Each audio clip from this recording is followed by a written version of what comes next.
Bonjour à tous, bonjour à toi Marina et merci de ta présence dans le podcast Naissance souveraine pour nous partager ton expérience d'enfantement physiologique. Alors avant de commencer, est-ce que tu veux bien te présenter à nous, s'il te plaît? Ouais, ben, merci à toi de m'accueillir. Je m'appelle Marina, j'ai 31 ans et j'ai deux enfants. Un garçon qui est né il y a 2 ans et demi à la maternité et une petite fille qui a 6 mois et qui est née à domicile donc cet hiver. Voilà, après je suis en congé parental donc pour l'instant la vie est belle. Ah, oui. Alors, on entend que c'est ton deuxième enfantement qui a été à domicile. Est-ce que tu peux nous expliquer le contexte qui t'a mené à ce choix-là, à cette expérience-là? Oui, alors c'est un long chemin quand même. Ça commence il y a plusieurs années. J'ai une maladie des intestins, enfin une maladie. Ils n'ont jamais vraiment détecté ce que j'avais, mais j'ai eu des problèmes de santé au niveau intestinal que les gastro-entérologues n'arrivaient pas à soigner, que ce soit avec des médicaments, coloscopie et j'en passe. Et puis finalement, j'ai soigné moi toute seule avec des plantes, en me renseignant en fait beaucoup sur cet organe. Donc j'ai pris soin de mon sommeil, de ma nourriture, etc. Donc ça a commencé un premier pas vers l'auto-guérison, on va dire, et ça a marché.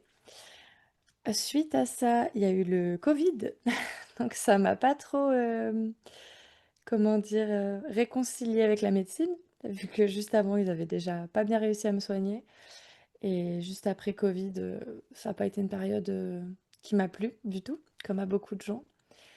Et du coup, j'ai continué à faire mon chemin un peu toute seule. Et je suis tombée enceinte, juste après le Covid, donc de mon premier petit garçon, en me disant, ben voilà, je continue dans ma lancée, je vais faire ça de manière le plus physiologique possible, je prendrai pas de péridurale, etc. Mais à aucun moment j'ai pensé à coucher chez moi. C'était même pas venu à l'esprit tellement qu'on est formaté en fait. Moi, ben, ma mère a accouché à la clinique, mes tantes, mes cousines, mes grands-mères, il n'y avait même pas possibilité de se poser la question. Pourtant, je savais que ça existait. J'avais une copine qui avait déjà accouché chez elle, mais c'est un peu la marginale du groupe, quoi. Bon, son enfant va pas à l'école, enfin, tu vois, tout de suite, c'est pas du tout vers ça que je suis allée. Et, euh, et voilà, par contre, je me suis dit, je vais me préparer à essayer de faire sans péridurale et tout. Bon, me préparer, en fait, j'ai pas fait grand-chose de spécial. Je comptais un peu sur le fait que j'avais déjà beaucoup souffert des intestins, donc en me disant, vu que c'était très spasmodique comme douleur, en me disant ça va ressembler, donc je devrais à peu près gérer. Bon, alors, surprise, quand on accouche à la maternité, c'est un petit peu compliqué de suivre ce qu'on avait comme principe. Donc, ça s'est quand même plutôt bien passé au début. J'étais dans une salle nature, j'ai géré mes contractions plutôt pas mal, je pense. Et puis en fait, c'est la peur. La peur que ça dure, la peur de plus gérer, la peur de je connaissais pas. Et voilà, donc la naissance, elle a duré 33 heures et au bout de 24 heures, j'ai demandé la péri. Franchement, j'étais pas en souffrance. J'étais juste en train de me dire, je vais jamais tenir, je suis trop fatiguée. Et si ça dure encore longtemps? Et bah, n'ayant pas d'encouragement spécifique, n'ayant pas de ben oui, la dame, elle m'a dit, écoutez, l'anesthésiste, il est là, si vous voulez, on en profite. Et là, c'est pareil, je me dis, et si je tiens encore 1 heure ou 2, et qu'en fait, après, il est plus là, qu'il est occupé. Donc, péridurale. Et du coup, pour la petite histoire, j'étais dilatée à peu près à 7 centimètres quand j'ai eu la péridurale. Et la naissance a eu lieu que 10 heures plus tard. En fait, ça a totalement arrêté le travail. J'avais plus aucune contraction. Donc il y a plusieurs personnes ensuite qui m'ont dit: «Mais non, c'est normal, tu les sentais pas». Mais non, non, je je les sentais pas, mais je n'en avais plus du tout. Du coup, ils ont relancé l'ocytocine. Plein de plein de choses comme ça qui se sont passées, mais moi, sur le moment, bon, c'est comme ça, c'est mon accouchement. Un peu déçue quand même de prendre la péri. D'un autre côté, un peu fière de moi, de me dire: «Bon, j'ai quand même passé un long moment à gérer mes contractions». De toute façon, c'est pas grave, mon fils va naître, voilà. J'en ai quand même un bon souvenir. Et en fait, c'est quelques mois plus tard, j'ai commencé à me dire, mais j'ai pris des petites notes parce que ça, je trouvais quand même important de le dire correctement. Voilà, moi, je me suis posé des questions, j'ai essayé de trouver des réponses. Et en fait, j'ai découvert le monde merveilleux de l'accouchement naturel. Et là, en fait, pourquoi le travail s'est arrêté? Pourquoi j'ai autant tremblé? Pourquoi on a relancé l'ocytocine? Pourquoi on m'a percé la poche des os? Pourquoi du coup derrière j'ai fait une atonie utérine, c'est-à-dire que mon utérus se recontractait pas, j'ai perdu pas mal de sang. Et en fait, un jour j'ai lu le, le terme cascade d'intervention. Ouais. Et je me suis dit, ah mais d'accord, c'est donc ça. Et du coup à partir de là, je me suis dit, bah si je retombe enceinte, j'irai pas à la clinique ni à l'hôpital.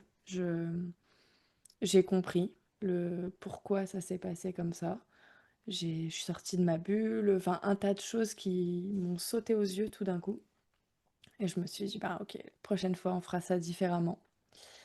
Et je suis Est-ce que à retombée ce enceinte. moment-là, est-ce que à ce moment-là, tu as senti comme une prise de conscience un peu de l'univers de la Bah maternité? une prise, ouais, ouais.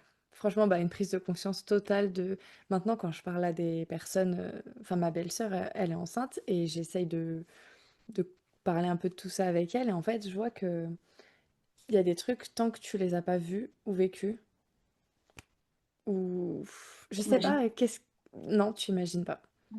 Et du coup, je juge pas du tout les gens qui font différemment parce que il y a un moment où ça s'impose à toi et enfin, je sais pas, j'ai compris plein de choses en tu vois, je te dis, j'ai juste lu ça, cascade d'intervention et tout mon accouchement, je l'ai revu, je dis bah d'accord, OK, c'est bon, j'ai compris. Mm. Et alors, du coup, une fois que tu es de nouveau enceinte, quelle est la préparation que tu t'offres? Voilà, les outils qui te soutiennent. Comment tu te prépares à vivre cette expérience-là? Alors, ce qui m'a le plus préparée, c'est le positif. C'est-à-dire que j'ai lu des centaines, peut-être voire même des milliers de récits de femmes qui donnaient naissance de manière naturelle et où ça se passait super bien. Et en fait, je me suis nourrie de ça. Bah, déjà, même avant de tomber enceinte, j'avais commencé à m'inscrire sur tous les groupes Facebook qui existent sur l'accouchement à domicile. Et c'est trop beau. Enfin, j'ai toujours été fan des récits de naissance, mais là, quand j'ai vu qu'il y avait carrément des groupes dédiés à ça, toutes les femmes racontent leur accouchement, c'était trop trop bien. Du coup, c'était mon petit kiff tous les jours de me lire les récits.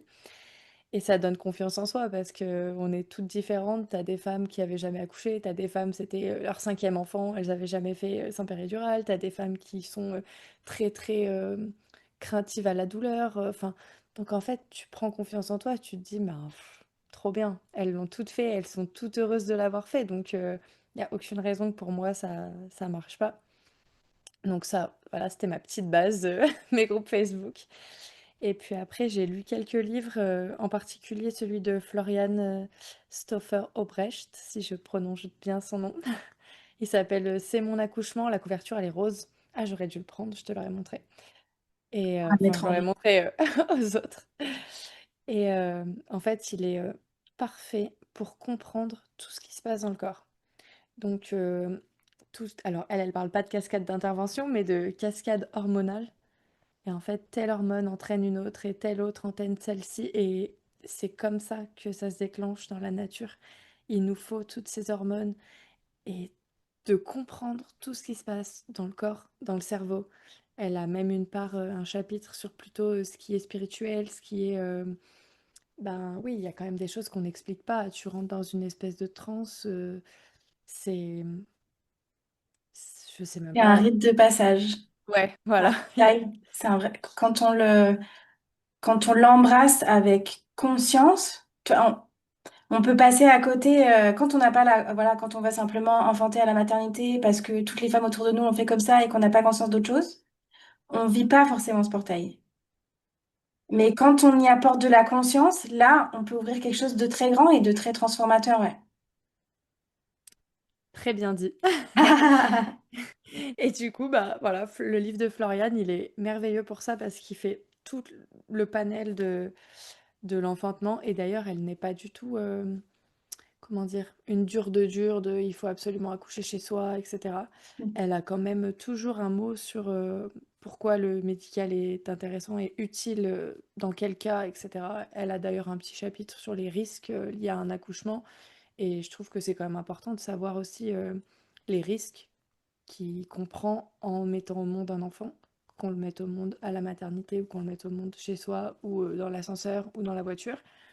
Ouais. Ça reste un- ouais, un passage quand même important, mais risqué. Aussi beau que... aussi puissant que... En fait, on est entre deux mondes. Et voilà, je trouve ça important de savoir tout ce qui se passe. Oui, Et ça m'a... Vas-y. ouais, c'est précieux ce que tu dis parce que, alors, moi, j'utiliserais pas le mot risqué exactement, mais c'est un petit détail de mots, mais parce qu'en fait, effectivement, c'est un portail qui est grand.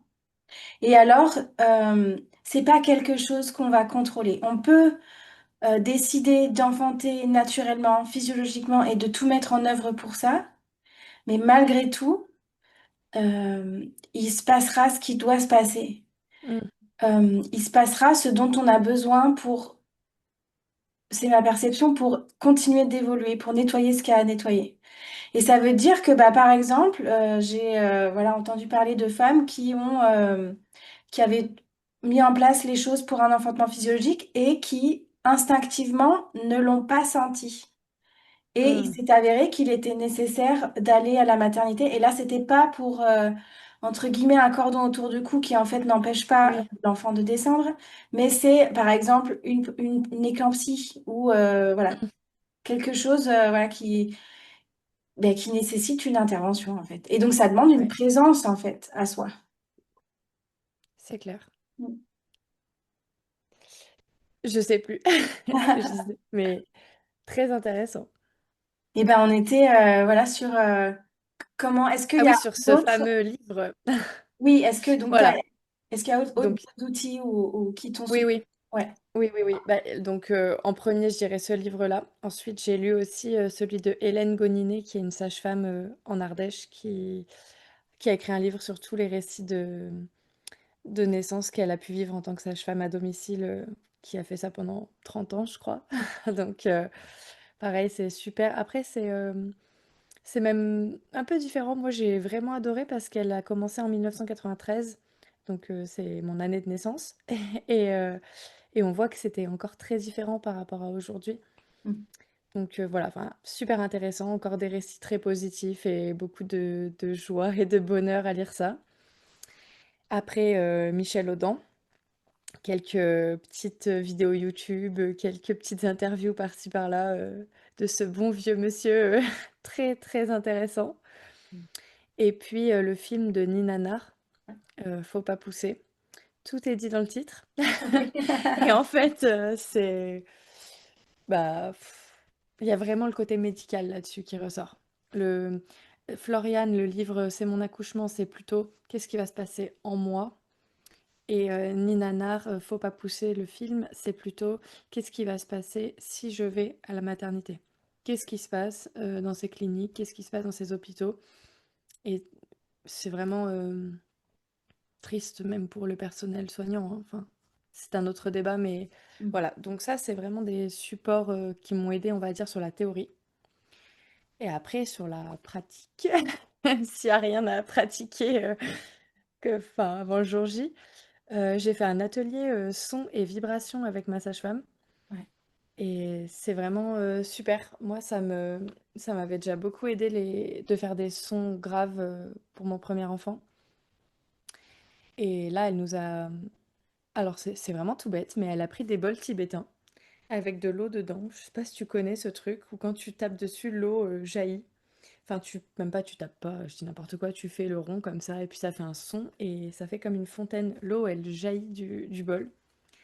En fait, elle nous a pris comme comparaison, ce gros bol qui pouvait être le ventre de la femme enceinte.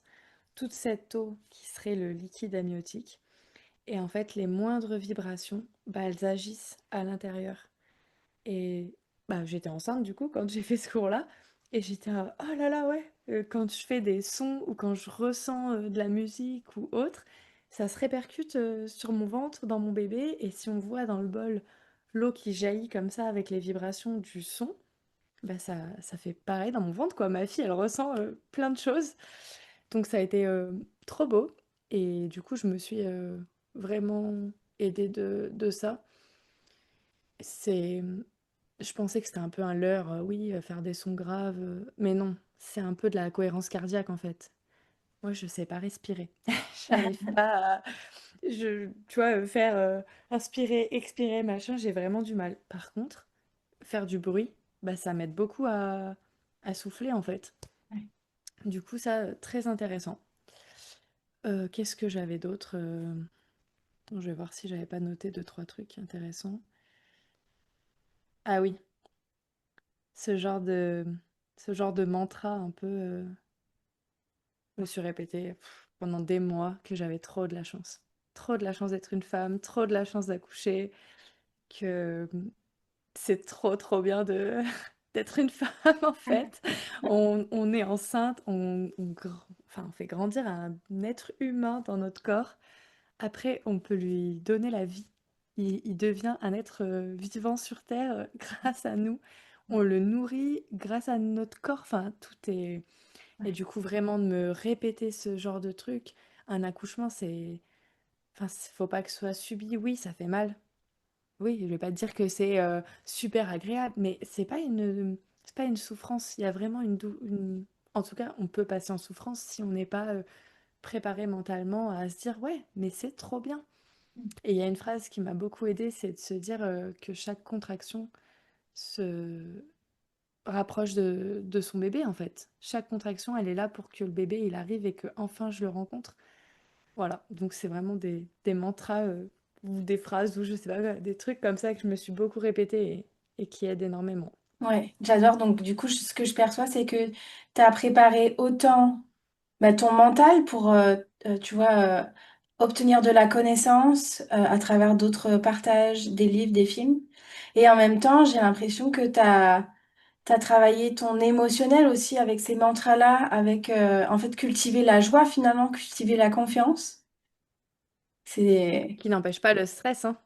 Non, bien sûr, mais par contre, ça c'est sûr. Je pense que la peur, on peut pas la nier, on peut pas la faire disparaître. Je pense qu'on peut la canaliser et en fait, c'est un peu l'invitation aussi de beaucoup de coachs, voilà, qui ont euh, explosé leur plafond de verre entre guillemets. Euh, on dit mais saute avec ta peur. Et c'est là, en Mm. fait, qu'on embrasse l'expansion. La question, c'est pas de nier sa peur, essayer de calmer sa peur. Ça, c'est pas ça qui fonctionne. C'est y aller avec sa peur et à l'endroit de la peur s'ouvrir. Moi, je vois ça comme ça, où les sensations de l'enfantement, c'est les endroits où on est invité à s'ouvrir dans notre corps. Et les peurs, c'est l'endroit où on est invité à s'ouvrir dans notre psyché. Moi, je le vois comme ça. Moi, j'ai eu peur aussi. C'est ce qui a fait que bah, je suis aussi tombée dans le toboggan. Et, euh, et je pense qu'il y a vraiment je l'ai nié en fait. Et quand on Et je l'embrasse, je pense pense que que ça. Ouais, c'est très important de le dire parce qu'il y a beaucoup de personnes, à mon avis, autour de moi, enfin dans mon entourage, qui doivent se dire ah, mais je sais pas comment elle fait, elle a pas eu peur. Bah, bien sûr que si, j'ai eu peur. Tout le ouais. monde a peur.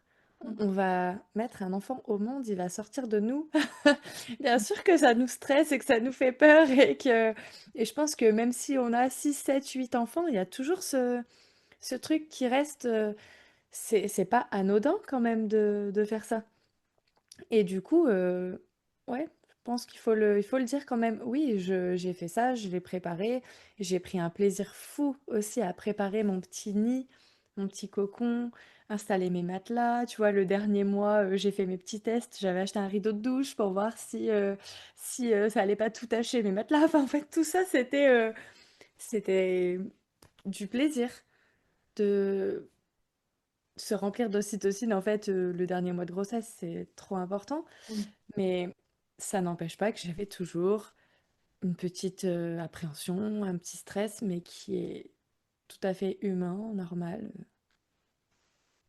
oui, oui, c'est ce saut dans l'inconnu un petit peu, parce que même si on a eu un enfant déjà en maternité et à domicile, physiologiquement, c'est très différent. Enfin, il y a un passage qu'on Mm. n'a pas traversé complètement. Ouais. Mm.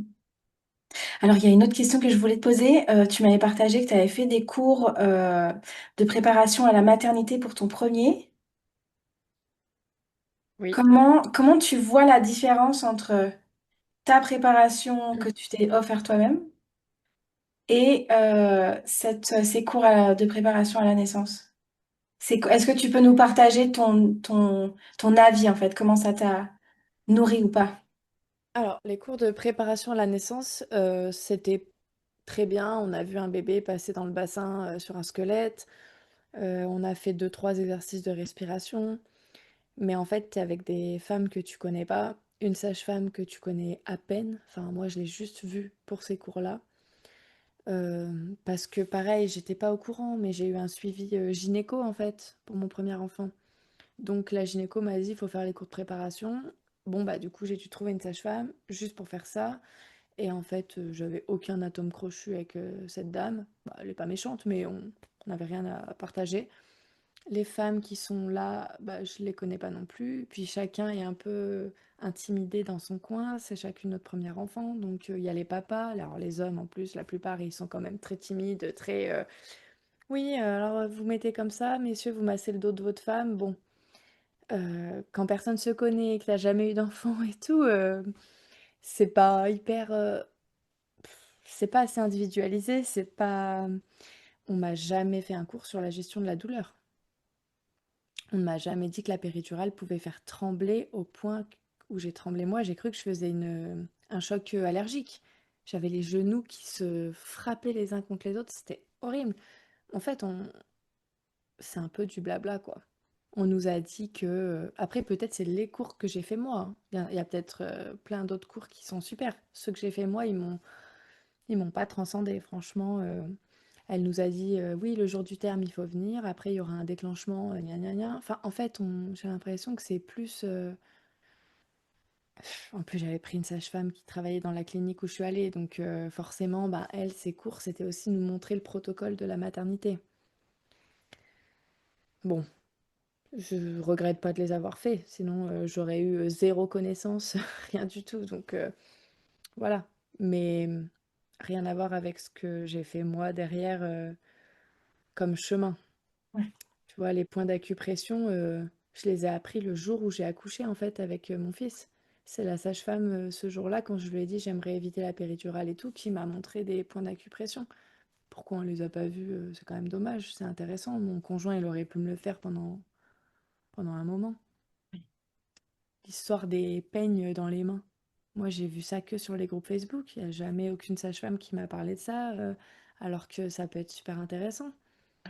Et il vaut mieux avoir plein, plein, plein de petites choses auxquelles se raccrocher et rien utiliser que de rien avoir et le jour même être complètement dépassé par ce qui nous arrive, quoi. Mm. Donc voilà, ces cours-là, qu'est-ce que j'avais noté autre chose? Je crois pas. Oui, finalement, c'est des cours de préparation à l'enfantement en maternité, à recevoir la C'est ça, péridurale. Ouais. oui. Et pourtant, à aucun moment, elle nous a expliqué les risques d'une cascade d'intervention. La question que je me pose, c'est est-ce que les professionnels de la naissance en maternité sont conscients de ça? Je crois pas, finalement. C'est vrai. Oui, c'est vrai. Parce Tant que qu'ils n'ont pas vu dans le autre film de chose, Nina Nar, dans le film de Nina Nar, oui. quand une femme part en césarienne et là ils découvrent que le bébé a le cordon autour du cou, ils le disent et ils le croient en fait. Mm, Mais quand on n'est pas formé à la physiologie ou pas, ou voilà voilà, que très brièvement, ben on peut pas avoir mm. conscience de tout ça en fait. C'est vrai. Mm. Donc c'est deux mondes très différents. Oui. Et pourtant, c'est le même métier, hein. Sage-femme, c'est sage-femme, quoi. Oui. Mais c'est vrai que c'est La intéressant. pratique, Ça donne, en fait, ça donne ces deux portes ouvertes vers deux réalités différentes pour un événement très globalement qui est le même, ces deux naissances. Mm. c'est ça. Après, on peut pas, je sais pas comment dire, si j'avais pas eu le chemin que j'ai eu avant et mon premier enfant et mes intestins, et bah, j'en serais peut-être jamais arrivée là, tu vois. C'est ça qui est étonnant, c'est qu'on est tellement, c'est ancré chez les femmes depuis une centaine d'années. C'est comme ça, comme ça, comme ça. Ouh là là, tu vas pas te... Pourquoi tu vas souffrir? Prends la péri, elle existe. Et c'est très très dur de contrer ça. Quelqu'un qui te dit, mais attends, toi t'aimes bien souffrir? Mais non, mais en fait, je vais pas souffrir. Je vais juste avoir mal quelques heures pour rencontrer mon enfant, quoi. C'est... Voilà.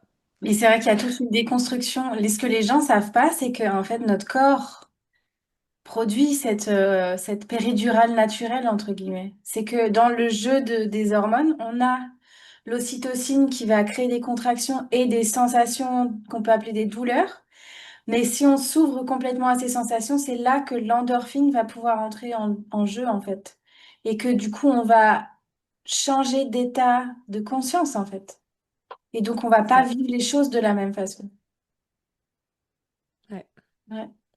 Je voulais te demander comment est-ce que ton enfantement physiologique a commencé?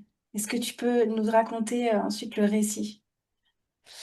Et ben, il a commencé par des petites contractions nocturnes, comme le premier.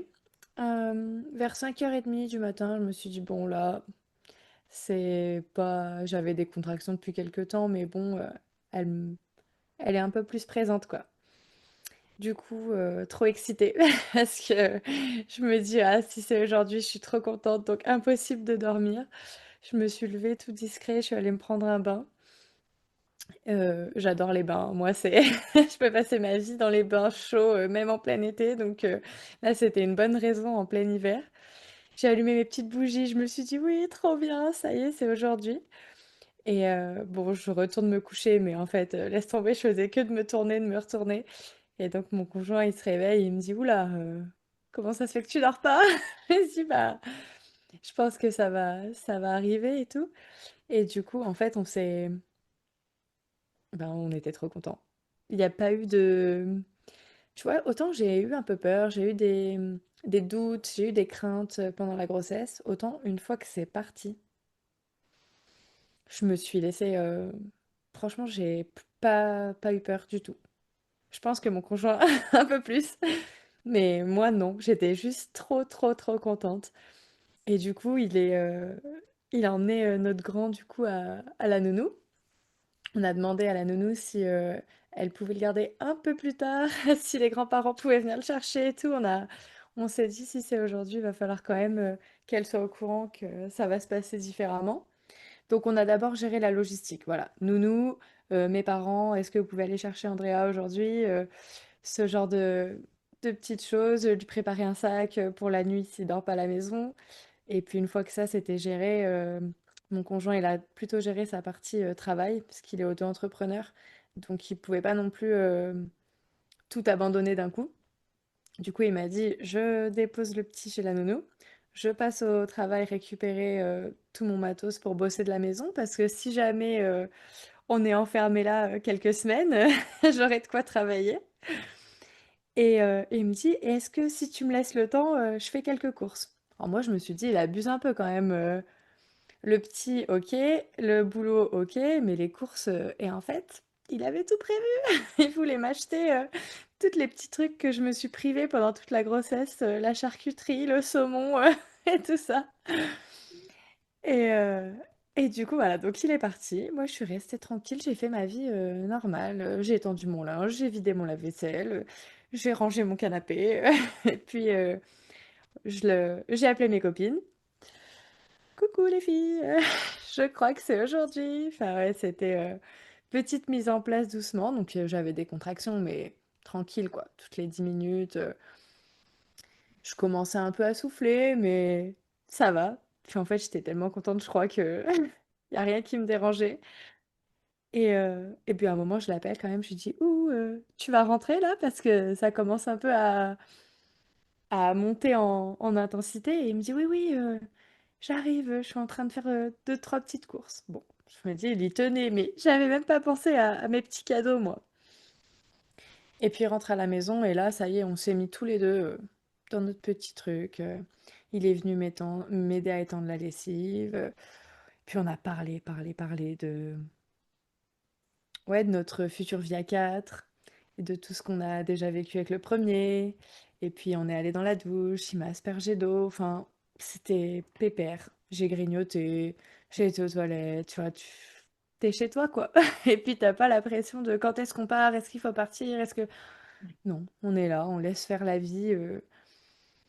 J'ai pas fait grand-chose à part balancer mes hanches, faire mes gros sons, mes ohms.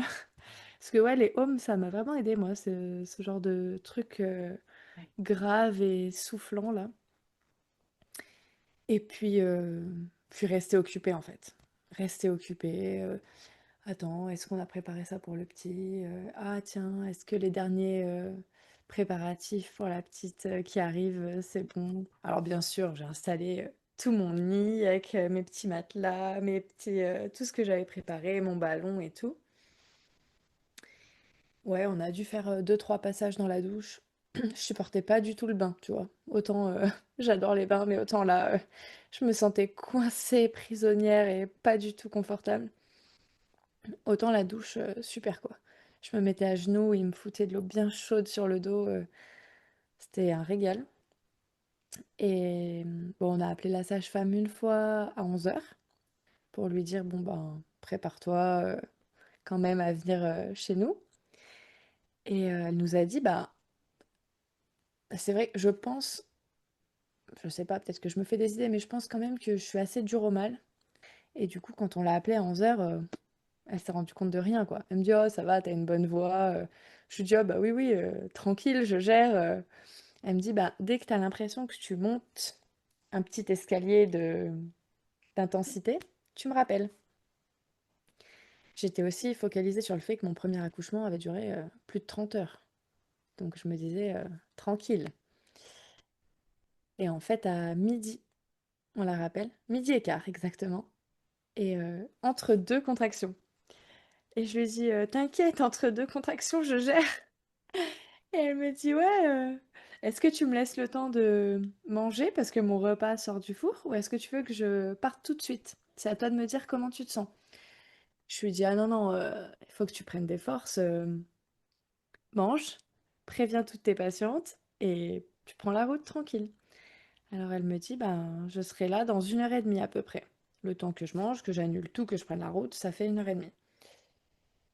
À peu près ça, quoi. Non, je serai là à 1 heure et demie, voilà, à 13h30. Il était midi 15, elle me dit 13h30. Je me dis, bah, large, aucun problème. Vu que j'ai des accouchements très longs, enfin, moi, je m'étais formalisée comme ça, j'ai des accouchements très longs. Ça a commencé à vers 5h30 ce matin. Il est que midi et quart, pas de problème. On raccroche. Et là, passage dans la troisième dimension. Et en fait, je suis très bavarde. On avait fait que parler jusqu'à maintenant. Et là, j'ai dit à mon conjoint, je me suis assise sur le ballon, j'ai fermé les yeux, je lui ai dit, écoute, je vais arrêter de faire ma maline et je vais me la fermer maintenant. Et il me dit, ouais, ok. Et en fait, je crois que j'ai quasiment plus jamais ouvert les yeux, plus jamais parlé. Enfin, ça a été, là, c'est devenu très, très, très intense d'un coup. Donc, je suis restée sur le ballon. Je m'accrochais à lui pendant la contraction. Dès que ça s'arrêtait, je me mettais vers l'avant et en fait, j'avais tous mes coussins et tout. Je me jetais vers l'avant et là, je m'endormais. Pour de vrai. Vraiment, je sombrais dans le sommeil. Et je commençais même à avoir des petits rêves. Et les contractions me réveillaient. Du coup, je l'attrapais, je me hissais sur lui pour me remettre sur le ballon. Et je bougeais sur le ballon accroché à lui. Dès qu'elle repassait la contraction, je me remettais en avant. Et en fait, j'ai fait ça, cette espèce de danse là, assise, couchée. Et à chaque fois, je dormais, hein. Et à chaque fois, ça me réveillait. Je pense que ça a dû durer à peu près 3 quarts d'heure.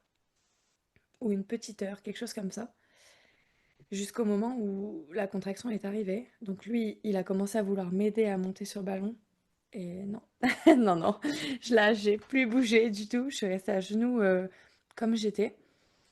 Et, et en fait, en, je sais pas, deux contractions, peut-être la poche des os a complètement éclaté. Et ça fait une sensation de trop, trop bizarre. Et là, j'ai eu un petit moment où, ayant beaucoup lu, en m'étant beaucoup renseignée, je savais que ça allait s'accélérer. Et je sentais vraiment que c'était complètement différent, quoi. Que là, on était sur la fin. Et du coup, je commence à lui dire, faut pas que je flippe, faut pas que je flippe. Et lui, il avait très bien retenu tout ce que je lui avais expliqué. Il me dit, mais non, flippe pas, c'est que de l'eau, c'est que de l'eau, c'est que la perte des os. Et je lui dis, oui, mais justement, justement, faut pas que je flippe. Il me dit, mais pourquoi tu flippes? Parce que ça va être de plus en plus intense.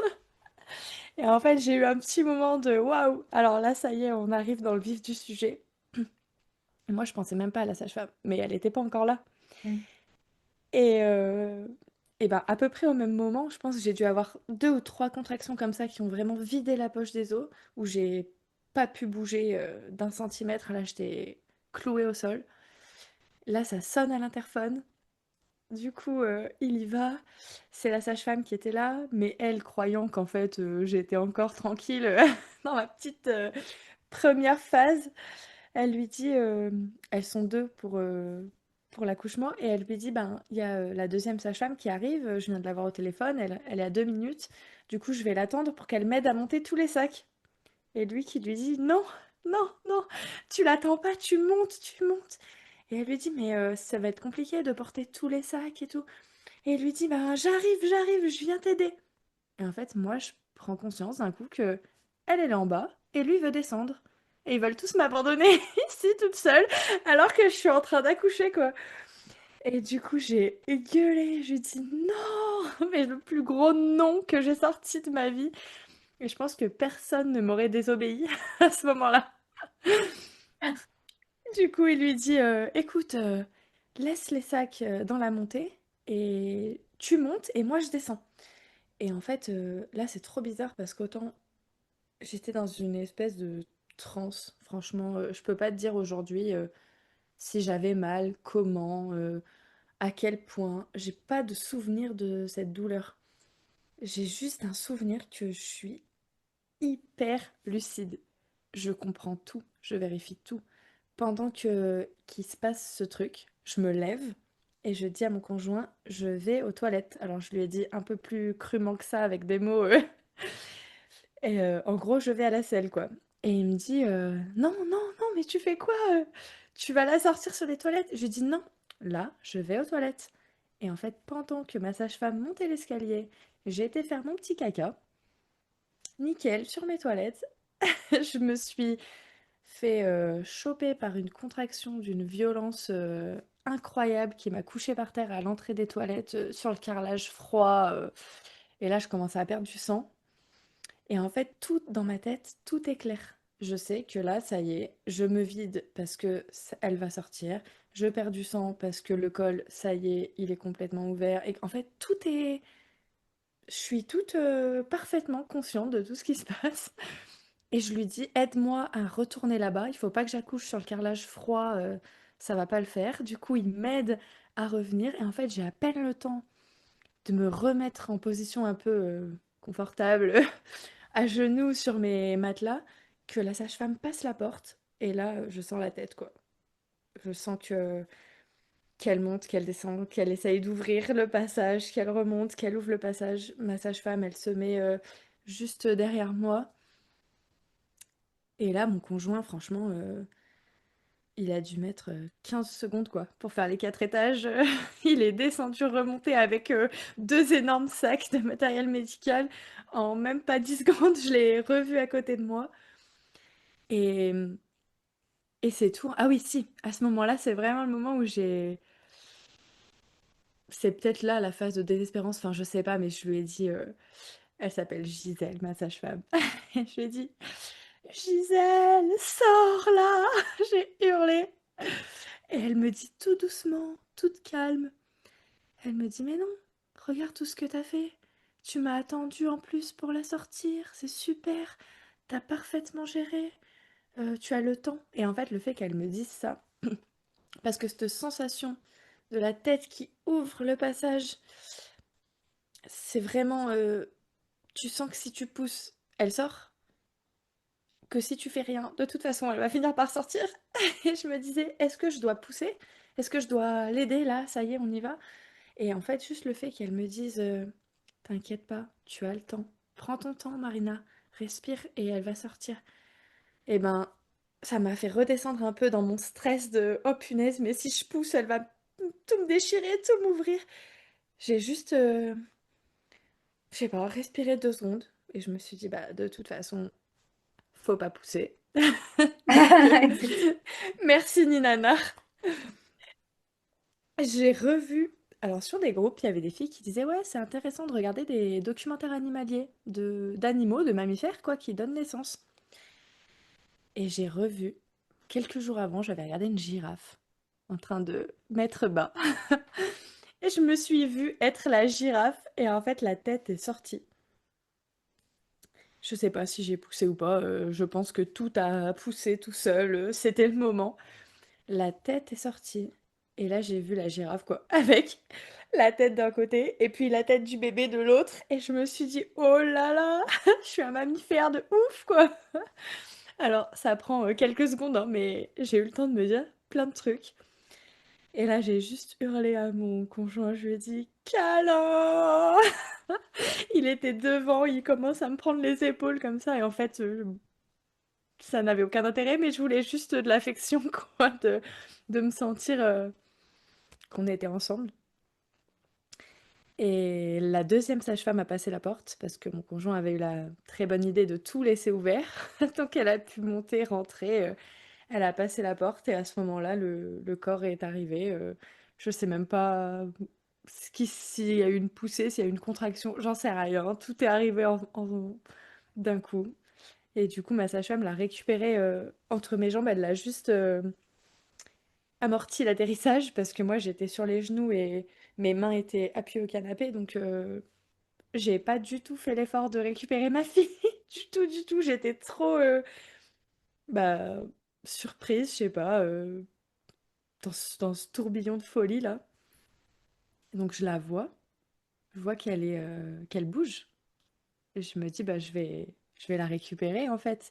Et quand je la prends, bah, elle a plein plein de trucs de cordon partout sur les épaules et tout. Je me dis, oula non, j'avais peur de tout arracher, tu sais, de tirer le placenta. Donc je l'ai reposé. Et c'est ma sage-femme qui me dit, mais si, si, tu peux la prendre. Je lui dis, non, non, elle a trop de tours. Donc voilà, elle m'a aidé à tout défaire et j'ai pu la prendre contre moi. Et c'était trop bien.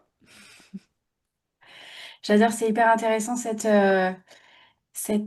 subtilité, tu sais, de dire, cette conscience que tu as eue que tu pouvais la pousser et qu'elle serait sortie et qu'elle t'aurait potentiellement, enfin, qu'elle, tu aurais potentiellement déchiré.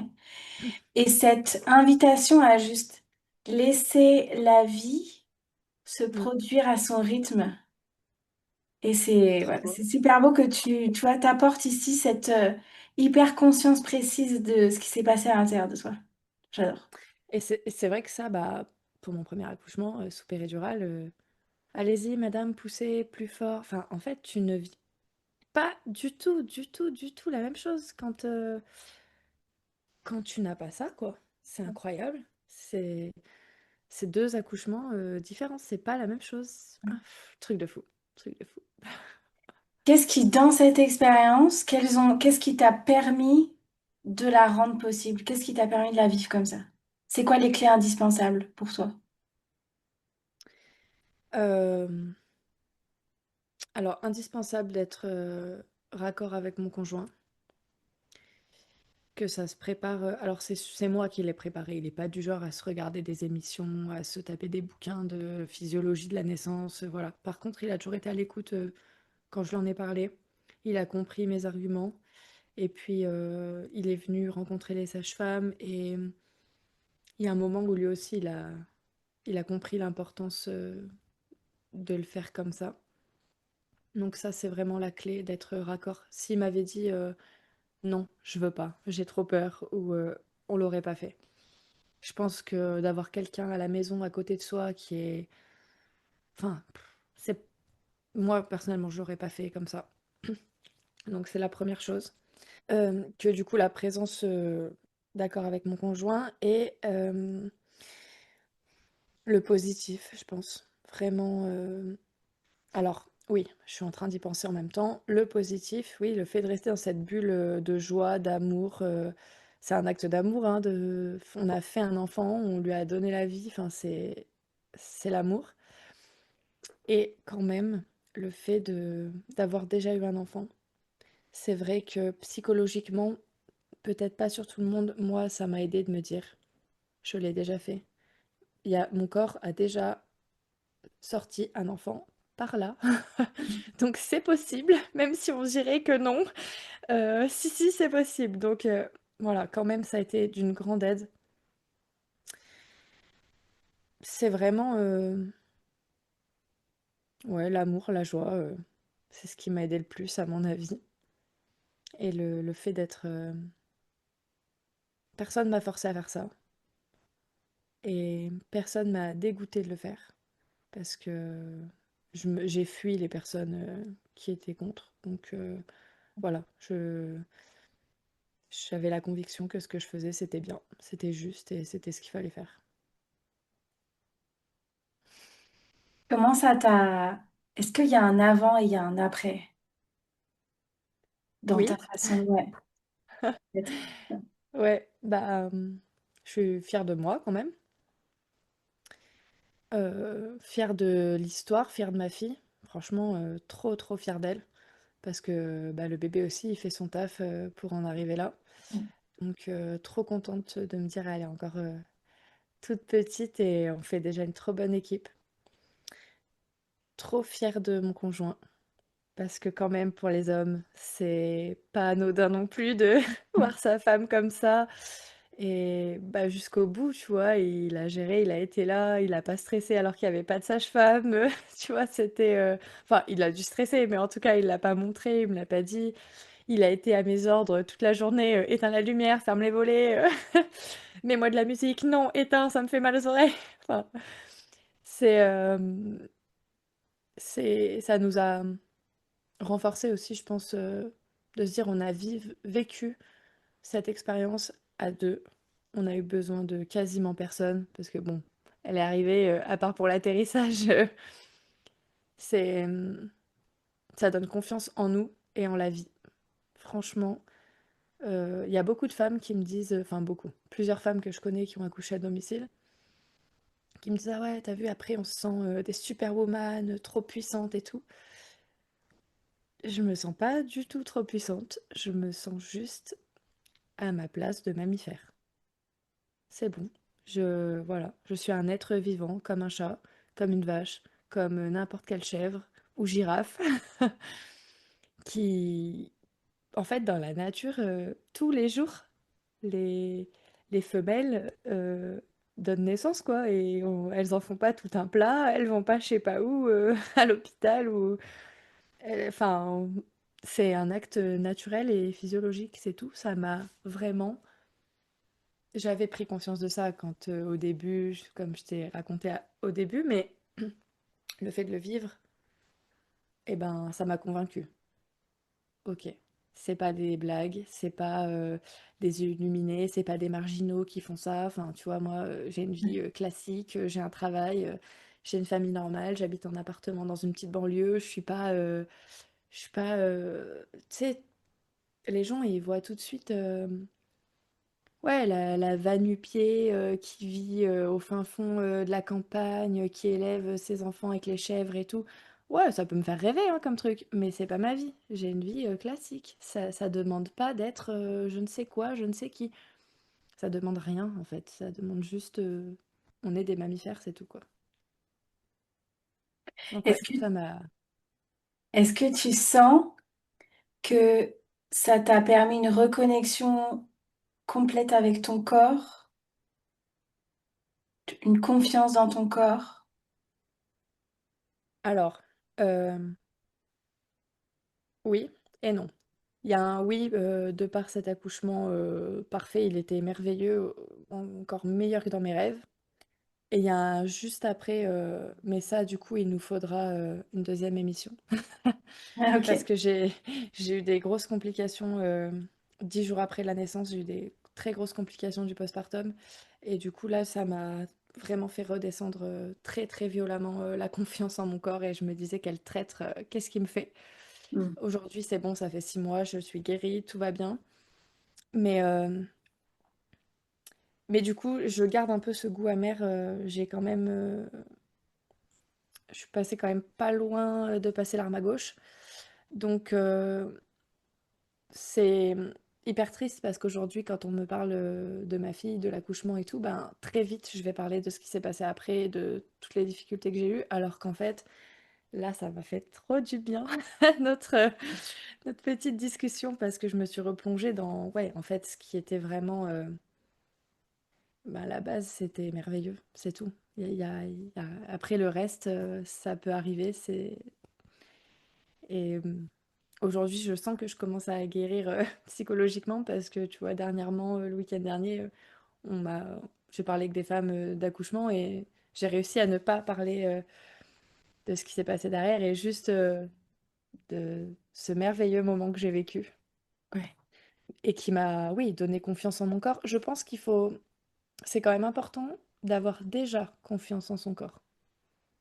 ouais, Je pense que si tu as aucune estime de toi, que tu es quelqu'un déjà angoissée, déprimée, je suis passée par tout ça, il y a des années, voilà, j'ai aucun jugement.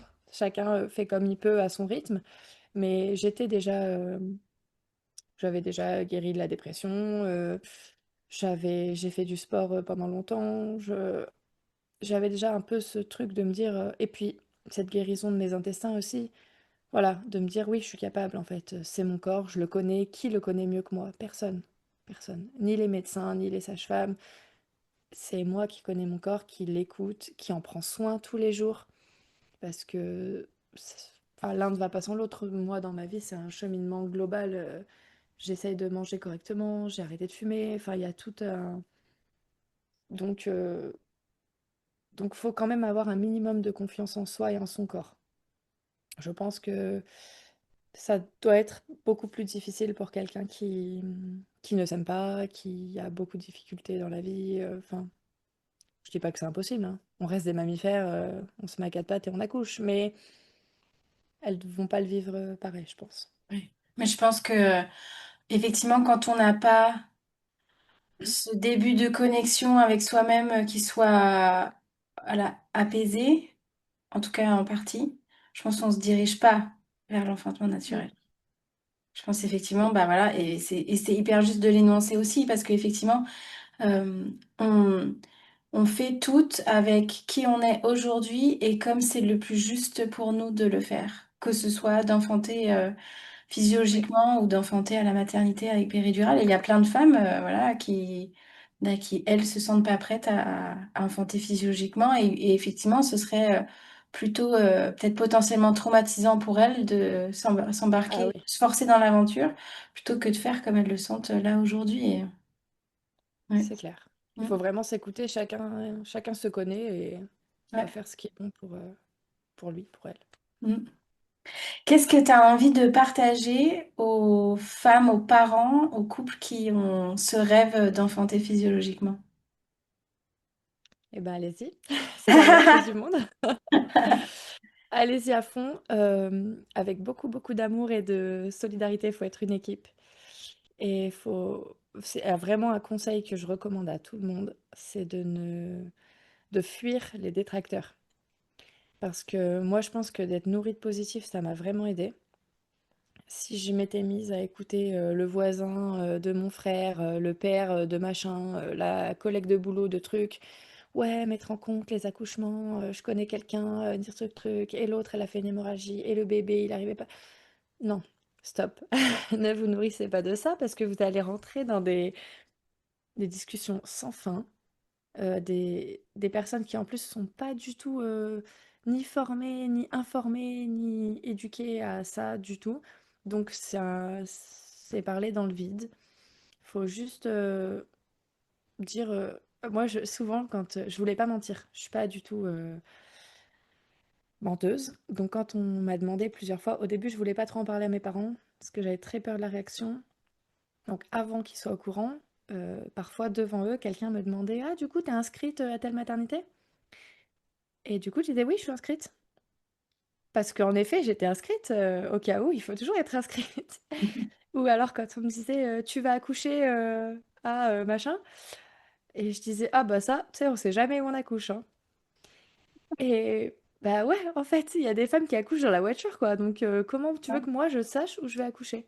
Et j'ai prévu d'accoucher chez moi, mais j'aurais très bien pu accoucher à la maternité. Donc la question de: «Ah, tu vas accoucher où?» Bah, on n'en sait rien, en fait. C'est Ouais. nul comme question. Donc ça me permettait, sans mentir, d'esquiver les questions, et puis ça remet aussi un peu les gens.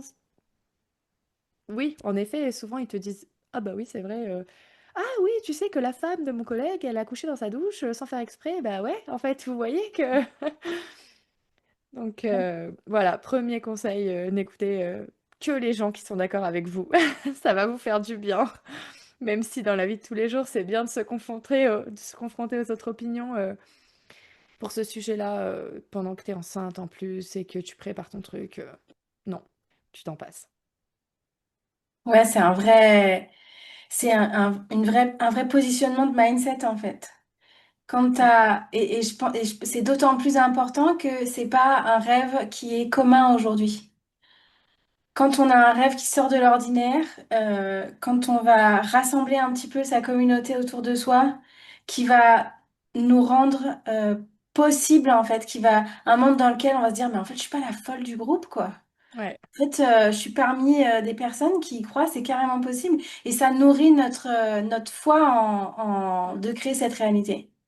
Et en fait, ça nourrit en fait les pensées qui vont nous permettre d'incarner le rêve. Et donc, c'est pour ça que c'est hyper important et que c'est pas non plus de fuir que de se séparer un peu des personnes à ce moment-là qui vont pas être dans la même réalité que nous.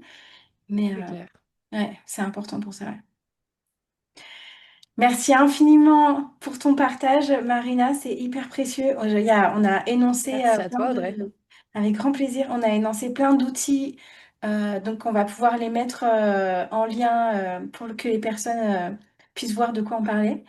Euh, voilà, on peut s'arrêter Trop bien. ici. Je suis pleine de gratitude pour ton intervention.